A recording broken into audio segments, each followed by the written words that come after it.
నమస్తే, welcome to iDream. నేను మీ Madhuri. Chronic kidney diseases అని వేటిని అంటారు, వీటికి ఎలాంటి ట్రీట్మెంట్స్ ఉంటాయి, వీళ్ళు వస్తే ఏం చేయాలి, డీటెయిల్గా చెప్పడానికి మనతో పాటు ఉన్నారు డాక్టర్ శ్రీకాంత్, నెఫ్రాలజిస్ట్. తనని అడిగి డీటెయిల్గా తెలుసుకుందాం. Hello sir. హలో అండి, నమస్తే సార్, క్రానిక్ కిడ్నీ డిసీజెస్ అని వేటిని అంటారు?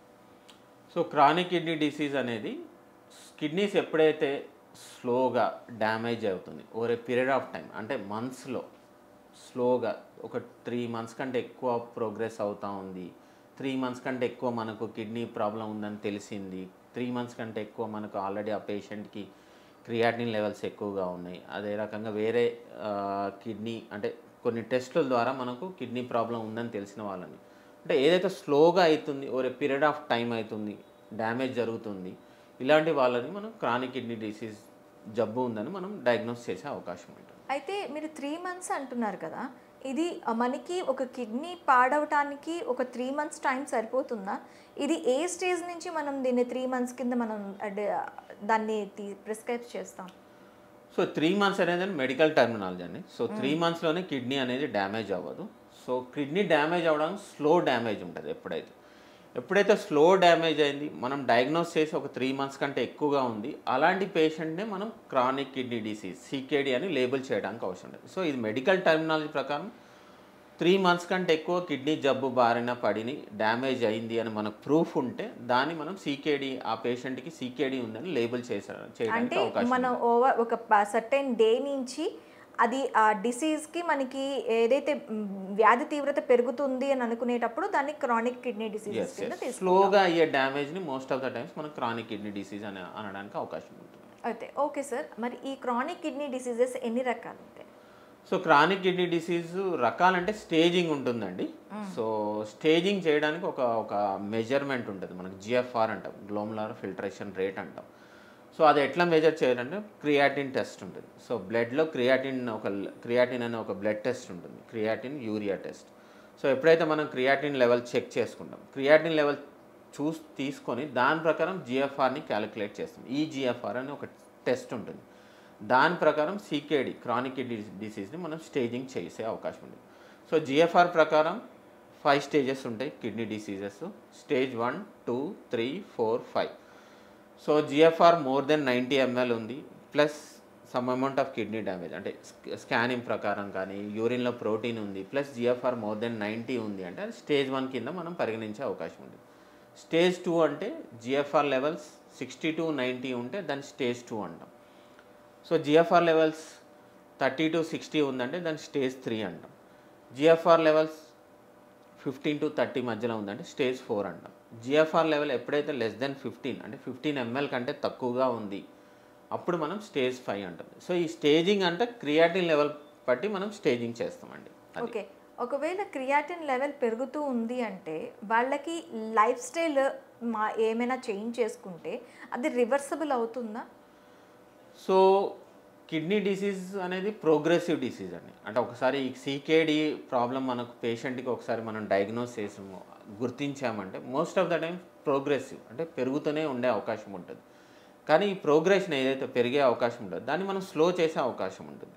So life style modifications, like ఇప్పుడు పేషెంట్ డయాబెటీస్ ఉంటే మనం షుగర్, సో సికేడి రావడానికి మోస్ట్ ఇంపార్టెంట్ కాజెస్ వచ్చేసి sugar plus hyper tension. So ఈ రెండు ఉన్న వాళ్ళకే most of the times kidney problem వచ్చే సికేడి వచ్చే అవకాశాలు ఎక్కువగా ఉంటాయి. సో వాళ్ళకున్న రిస్క్ ఫ్యాక్టర్స్ని మనం కరెక్ట్గా మేనేజ్ చేయగలగాలి. ఏంటి ఆ రిస్క్ ఫ్యాక్టర్స్ అంటే, షుగర్ ఉంటే షుగర్ని కంట్రోల్ చేసుకోవాలి, షుగర్ మెడిసిన్స్ రెగ్యులర్గా వాడుకోవాలి, ప్లస్ బీపీ ఉంటే బీపీ మెడిసిన్స్ రెగ్యులర్ వాడుకోవాలి, బీపీ మనం ప్రిస్క్రైబ్ చేసిన మెడిసిన్స్ వాడుకోవాలి, బీపీని కంట్రోల్ పెట్టుకోవాలి, 130/80 దానికంటే తక్కువ ఉండేటట్టు చూసుకోవాలి. ఇది plus life style modification, exercise చేసుకోవాలి, డైట్ మాడిఫికేషన్, సాల్ట్ రెస్ట్రిక్షన్ చేయాలి, రెడ్ మీట్ అవాయిడ్ చేయాలి, హై ప్రోటీన్ డైట్ అవాయిడ్ చేయాలి. ఇవన్నీ మెజర్స్ తీసుకుంటే ప్లస్ కొన్ని మెడిసిన్స్ ఉన్నాయి, మెడికల్గా కూడా కొన్ని మెడిసిన్స్ ఉన్నాయి, ఏసీ ఇన్హిబిటర్స్ అని, SGLT2 ఇన్హిబిటర్స్ అని కొన్ని మెడిసిన్స్ ఉన్నాయి.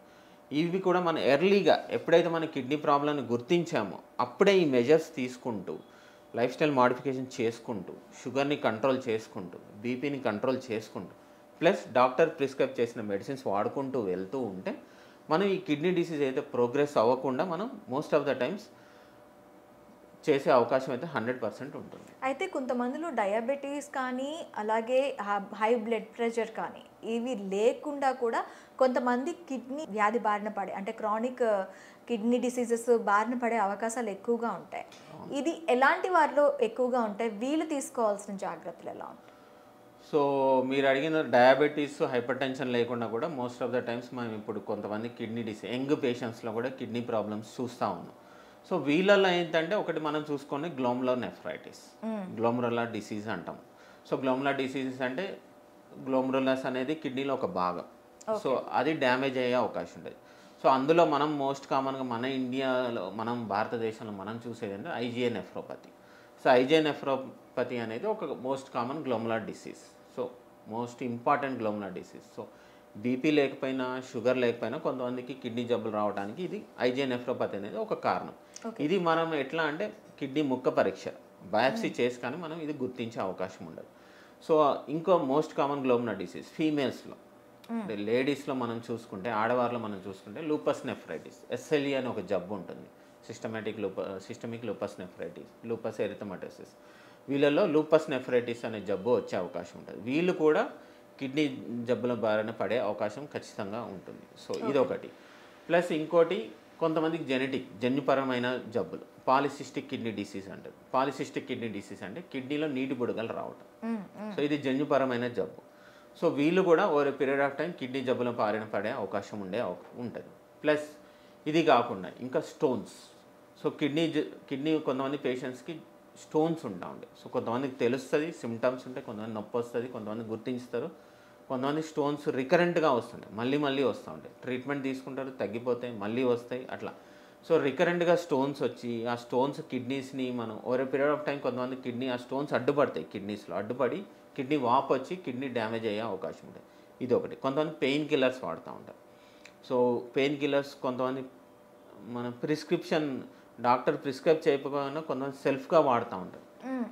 సో కొద్ది రోజులు వాడితే వేరేలాగా ఉంటుంది, కొంతమంది సంవత్సరాల తరబడి వాడుతూనే ఉంటారు. అది ఎడిక్ట్ అయిపోతాను. అది నువ్వు ఆ పెయిన్ కిల్లర్స్ వాడితే కానీ మాకు బాడీ పెయిన్స్ తగ్గవండి, పెయిన్ కిల్లర్స్ వాడితే కానీ మాకు మోకాల నొప్పులు తగ్గవండి, అందుకే మేము వాడుతూ ఉంటాం. ఇలా ఎవరైతే సంవత్సరాల తరబడి పెయిన్ కిల్లర్స్ వాడుతూ ఉంటారో వాళ్ళు కూడా కిడ్నీ జబ్బుల బారిన పడే అవకాశం ఉంటుంది. ప్లస్ షుగర్ బీపీ లేకపోయినా స్మోకింగ్ అధికంగా చేసే వాళ్ళు కూడా మన కిడ్నీ జబ్బుల బారిన పడే అవకాశం. ఇంకోటి ఫ్యామిలీ హిస్టరీ. ఫ్యామిలీలో ఎవరికైనా కిడ్నీ ప్రాబ్లం ఉంది అంటే వాళ్ళ సిబ్లింగ్స్ కానీ వాళ్ళ పిల్లలు కానీ ఈ కిడ్నీ ప్రాబ్లం వచ్చే అవకాశం ఉంది. సో ఇవి అండి షుగర్ బీపీ లేకపోయినా వచ్చే కిడ్నీ జబ్బులు బారిన పడడానికి అవకాశాలు. ఇంకోటి మన ఇండియాలో ఏంటంటే సీకేడీ ఆఫ్ అన్నోన్ ఇటియాలజీ. అంటే కొంతమందికి ప్రాబ్లం లేకపోయినా కిడ్నీ జబ్బుల బారిన పడే అవకాశం ఉంటుంది. సో అది మన వాటర్ ఇప్పుడు మనం నల్గొండ డిస్టిక్ కానీ ప్రకాశం డిస్టిక్ కానీ కొంతమంది శ్రీకాకుళంలో వీళ్ళల్లో ఏంటంటే వాటర్ ప్రాబ్లం వల్ల వాటర్లో ఉండే కొన్ని మలినాల వల్ల కూడా కిడ్నీ జబ్బులు వచ్చే అవకాశం ఉంటుంది. ఓకే, వీళ్ళు ఎలాంటి జాగ్రత్తలు తీసుకోవాలి అంటారు? సో వీళ్ళు నేను ఇందాక చెప్పినట్టే అండి. సో బీపీ షుగర్ లేకపోయినా కూడా ఎవరికైతే కిడ్నీ జబ్బులు ఉంటాయి ఎప్పుడైతే 40 years దాటింది, సో 40 years దాటింది అంటే మోస్ట్ ఆఫ్ ద టైమ్స్ మేము అడ్వైస్ అట్లీస్ట్ ఇయర్కి ఒకసారి స్క్రీనింగ్ చేసుకోవాలి. కిడ్నీ జబ్బులు ఉందా లేదా, కిడ్నీ ప్రాబ్లం ఉందా లేదా తెలుసుకోవాలంటే screening test. So screening test మిగతా జబ్బుల్లాగా పెద్ద ఏమీ మన కాస్ట్లీ టెస్ట్లు కావండి. సింపుల్ టెస్ట్, ఒక బ్లడ్ యూరియా టెస్ట్, ఒక సీరం క్రియాటిన్ టెస్ట్ ఉంటుంది, ప్లస్ ఒక యూరిన్ టెస్ట్ ఉంటుంది. యూరిన్ టెస్ట్లో మనం యూరిన్లో albumin, so simple urine albumin creatinine ratio అనే ఒక టెస్ట్ ఉంటుందండి. ఈ 2 టెస్టులు కూడా మనం చేసుకుంటే కిడ్నీ జబ్బు ఉందా లేదా మనం స్క్రీనింగ్ టెస్ట్ చేసుకుంటే కిడ్నీ జబ్బు ఉందా లేదా మనం గుర్తించే అవకాశం ఉంటుంది.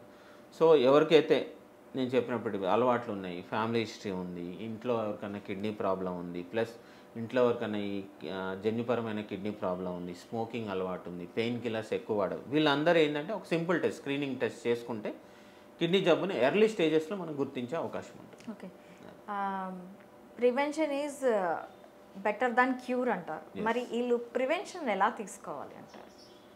అదే నేను ఇప్పుడు వరకు చెప్పినట్టే, ఒకటి స్క్రీనింగ్ టెస్ట్ చేసుకోవడం, ఇంకోటి డైట్ పరంగా మార్పులు. సో అందరికీ మనం ఎవరికైనా జనరల్ పబ్లిక్ ఏంటంటే డైట్ కిడ్నీ జబ్బులు బారిన పడకుండా ఉండాలంటే ఏమేమి జాగ్రత్తలు తీసుకోవాలి. ఒకటి వాటర్ కంటెంట్ అడిక్వేట్గా తీసుకోవాలి. So 2 to 3 liters. మనం ఎక్కువ బయటకి ఎక్కువ ఎండకి ఎక్స్పోజర్ ఎక్కువ ఉందంటే ఇంకెక్కువ మన దాహాన్ని బట్టి మనం ఎక్కువ 4 liters వరకు కూడా తీసుకోవచ్చు. Plus salt restriction.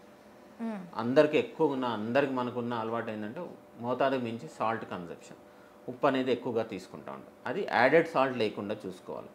Plus processed foods, so ఈ క్యాన్డ్ ఫుడ్స్ కానీ ఫాస్ట్ ఫుడ్స్ కానీ అవాయిడ్ చేయాలి. వీటన్నిటిలో సాల్ట్ కంటెంట్ ఎక్కువగా ఉంటుంది. Plus protein intake, high protein అనేది అవాయిడ్ చేయాలి. ఈ హై ప్రోటీన్ అనేది యూజువల్గా Animal based protein high protein ఉంటుంది.